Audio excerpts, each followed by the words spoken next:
अक्सर लोगों के सामने उन्हें बहने से रोक लेते हैं। हर शख्स हम अपने आंसू नहीं दिखाते क्योंकि वो इतना ख़ास नहीं होता, मगर ये आंसू हम अपने रब के सामने ना तो रोकते हैं ना रोक सकते हैं। उसकी बारगाह में हाजिर होकर अपना सर उसके आगे झुकाकर हम जो आंसू बहाते हैं वो किसी और के आगे बह ही नहीं सकते।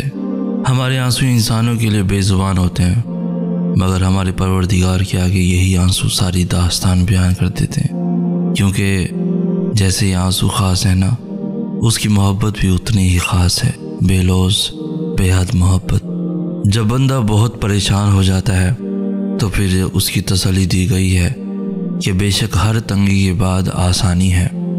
अल्लाह रब्बुल इज़्ज़त के सामने ऐसे गिरा कर मांगे कि अल्लाह पाक आपके आंसुओं को देखकर फ़ौरन अता कर दे। हज़रत अय्यूब अलैहिस्सलाम को इतनी बड़ी बीमारी में इतने अरसे के बाद जब सेहत अता की गई तो अल्लाह पाक ने पहले से भी ज़्यादा नेमतें उनको अता की। हालांकि वो सब जो पहले था वो तो तबाह हो चुका था, लेकिन हज़रत अय्यूब अलैहिस्सलाम अपने रब की तरफ ही आहुजारी और शुक्रगुजारी करते रहे और मांगते रहे, तो अल्लाह पाक ने भी फिर हर तरह की नेमतें अता फरमा दी। हमने भी हर हाल में असबाब को इख्तियार करते हुए सिर्फ अल्लाह पाक की रहमत की तरफ तवज्जो करनी है। इंशाअल्लाह अल्लाह पाक सबके काम आसान बनाएंगे। पता है अल्लाह को राज़ी करने का सबसे आसान तरीका क्या है? नमाज। नमाज तुम्हारे और अल्लाह के दरमियान मौजूद हर फासला ख़त्म कर देती है, और अल्लाह को अपने बंदे की सबसे प्यारी बात यही लगती है जब उसका बंदा उसके पसंदीदा अंदाज से उसे मनाता है। जब तुम अल्लाह की मोहब्बत का हक़ अदा करने के बाद अपनी मोहब्बत की आरज़ू करते हो ना, तो अल्लाह उस आरज़ू पे यकदम कुन फरमा देता है और फिर वो कहता है तूने मुझे मेरी पसंद से राज़ी किया है ना, तो मैं भी तुझे तेरी ही पसंद से राज़ी करूँगा। कायनात में कोई भी अमल और कोई भी इबादत ऐसी नहीं जो नमाज की तरह अल्लाह को फ़ौरन तुमसे राज़ी कर सके। अल्लाह के नज़दीक नमाज से ज़्यादा महबूब कोई अमल नहीं, और जो उसके महबूब को अपना महबूब बना लेता है ना, अल्लाह उससे बेहद मोहब्बत करने लगता है। जो सजदों में सुस्ती नहीं करते, फिर अल्लाह भी उनकी दुआओं की कबूलियत में ताख़ीर नहीं होने देता। नमाज आज़माइश में अल्लाह की तुम्हारे लिए सबसे बड़ी पनाहगाह है, और जो इसकी पनाह में होते हैं उनका बड़े से बड़ा तूफ़ान भी कुछ नहीं बिगाड़ सकता। वो हमेशा अल्लाह की हिफाजत में रहते हैं। ज़िंदगी को ना थोड़ी सी ब्रेक लेने दो। जहाँ 10 लोगों से बात करते हो वहाँ 2 लोगों से बात करो। जहाँ पूरा दिन मोबाइल इस्तेमाल कर रहे हो वहाँ 6-7 घंटे इस्तेमाल कर लो। जहाँ तुम 1 घंटा भी सो नहीं पा रहे वहाँ जैसे भी करके दिन में 2 से 3 दफ़ा नींद ले लो। हर सोच कंट्रोल आना शुरू हो जाएगी। तुम जितना लोगों से बातें करोगे उलझते जाओगे, बेसुकून रहोगे। अपना बेहतरीन दोस्त अल्लाह को बनाओ। यकीन करना लोगों से बात करने की फुर्सत तक नहीं मिलेगी। तुम उलझोगे भी तो तुम्हारा रब तुम्हें सुलझा दिया करेगा। वो हर चीज़ से वाकिफ़ है, बस हमसे सुनना चाहता है। इस दिल की वीरानी को बस वही मिटाएगा। सुकून पाएगा तुम्हारा दिल जब कहीं जिक्र खुदा आएगा। तुमने तो ठान ली है अपना नुकसान करने की, मगर देख लेना इंशाल्लाह तुम्हें अल्लाह बचाएगा।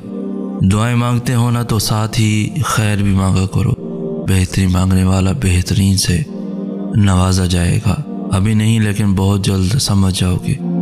फिर तुम्हारा दिल शुक्र की तस्बीह दोहराएगा। अल्लाह को मासूमियत पसंद है। ऐसी मासूमियत के नेकी करे और उसे अल्लाह का एहसान समझे। ऐसी मासूमियत के अगर वो गुनाह कर ले तो फ़ौरन तौबा की तरफ मुतवज्जा हो जाए। अल्लाह से माफ़ी मांगे, जैसी भी टूटी फूटी, अच्छी बुरी, पक्की सच्ची, बस वो मांगे। अल्लाह को गुनाहों की निशानदाही पसंद है कि वो अपने गुनाहों पर नज़र रखे। अल्लाह को वो दिल पसंद है जो उसकी मोहब्बत से लबरेज रहता है। अल्लाह को बंदगी पसंद है, उसकी मोहब्बत से बंधी हुई, उसके खौफ से सहमी हुई नहीं। अल्लाह मोहब्बत है और वो मोहब्बत को ही महबूब रखता है। आए अल्लाह, मेरे लिए जो बेहतर है वो मुझे अता फरमा। मैं इंसान हूँ और मेरी आरज़ुएँ और ख्वाहिशें भी बहुत ज़्यादा हैं। मेरी कमज़ोरियाँ भी मेरे साथ साथ हैं, और तू परवरदिगार मुत्तलिक है। मैं बहुत दस्त बस्ता अंदाज में अर्ज़ करता हूँ कि मुझे कुछ ऐसी चीज़ अता फरमा जो मुझे भी पसंद आए और मेरे इर्द गिर्द रहने वालों को, मेरे अजीज़ अकारिब को भी पसंद हो, और उसमें तेरी रहमत भी शामिल हो। दुआ सब कर सकती है, बस इस यकीन के साथ मांगना कि जो मांग रहे हो वो दुनिया के लिए और तुम्हारे लिए नामुमकिन है, मगर जिससे मांग रहे हो वो अला कुल्ले शाइन कदीर है, जो इस पूरे निज़ाम शमसी को चला रहा है, जो रात और दिन को बदल रहा है, जो तुम्हारे जिस्म में एक निज़ाम के तहत खून को गर्दिश करवा रहा है, जो आज तक तुम्हें हर बार संभालता आया है। वो रब ये दुआ भी कबूल कर लेगा। उससे जब भी मांगो, जैसे भी मांगो, वो सुनता है। बस यकीन को कामिल करके मांगो। वो मुमकिन करना उस रब के लिए मुश्किल नहीं। तुम देखना, तुम्हें खुद नज़र आएंगी तुम्हारी दुआएं कबूल होती हुई। मौजज़े तुम खुद देख लोगे, ये याद रखो। अल्लाह ताला को भी हमसे यही मतलूब है कि हम उसे याद करें, हम उसे मोहब्बत करें, हम उसे बार बार बुलाएं, उसके पास जाएं। मगर मसला पता क्या है, हम इंसान उसके पास जाते ही तब हैं जब दुनिया हमें तोड़ चुकी होती है, जब हमारे ऊपर कोई मुश्किल होती है। हकीकत में वो सब भी अल्लाह के हुक्म से ही होता है, ताकि हम उसकी तरफ मुतवज्जे हों। वरना तुम देखो, खुशी में कौन अल्लाह को याद करता है, बल्कि हम तो सबसे ज़्यादा नाराज़ ही उसे अपनी खुशी के मौके पे करते हैं। समझ रहे हो ना इन आजमाइशों के आने का मकसद। मैंने अक्सर देखा है कि लोग एक दूसरे से आगे निकलने की कोशिश में लगे रहते हैं। उसके पास ये चीज़ है तो मेरे पास क्यों नहीं, उसने ऐसे कपड़े पहने तो मेरे पास ऐसे कपड़े क्यों नहीं। किसी तकरीब में जाना है तो हर दफ़ा नया लिबास, ताकि लोग देखकर ये ना कहें कि उसने तो पहले भी ये पहने थे।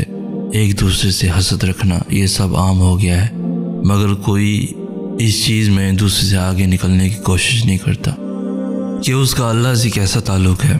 अपने और अल्लाह से ताल्लुक़ को मजबूत बनाने के लिए कोई जतन नहीं करता।